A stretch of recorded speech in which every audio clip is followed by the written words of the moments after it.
Okay, I know that I'm going out on a limb, but I'm going to predict that there isn't going to be one single expert witness for the defense that doesn't make an absolute fucking fool out of Hank Brennan.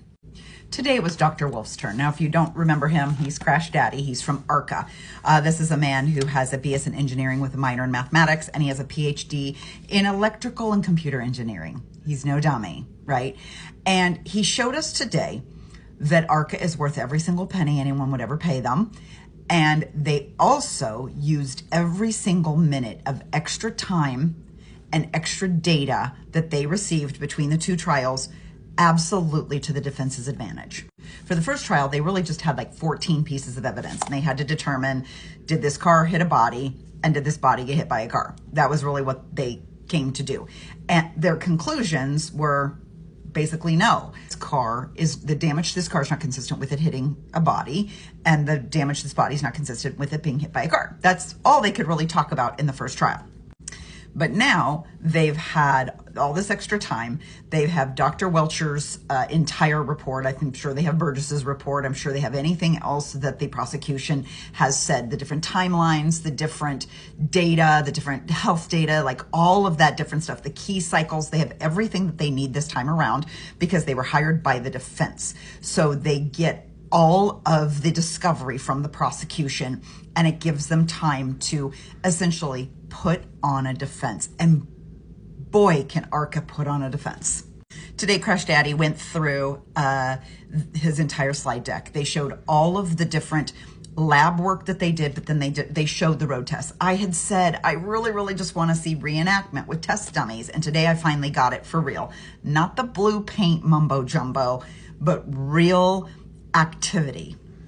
They showed road tests at 10 miles an hour, 17 miles an hour, 24 miles an hour, 29 miles per hour.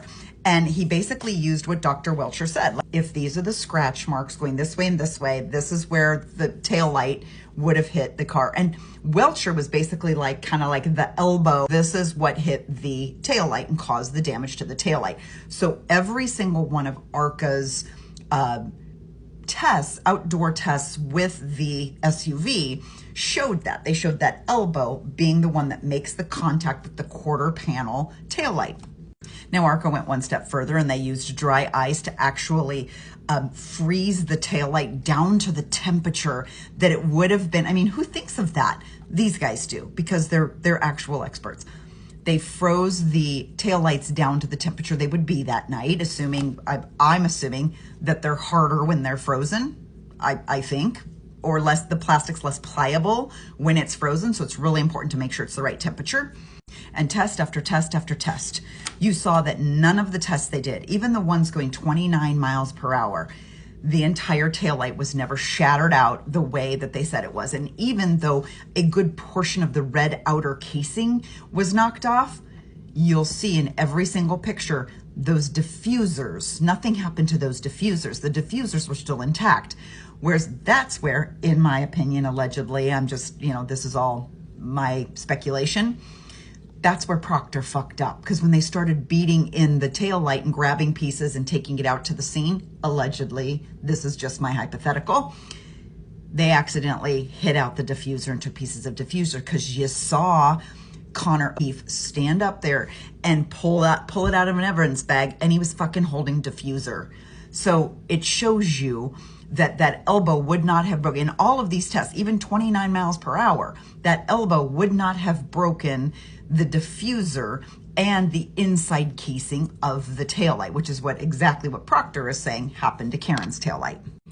And poor Reconstruction Randy, man, that poor test dummy got the shit kicked out of him today. They showed the car coming, actually hitting the arm, and how the body sort of spun. And there for a minute, I thought, okay, it does pirouette a little bit. It doesn't pirouette up in the air and fly 30 feet, but it does turn, right? And you can kind of see where maybe his legs would get twisted and he would fall down. But still, like, there's no evidence that the strike would have tossed John into the yard.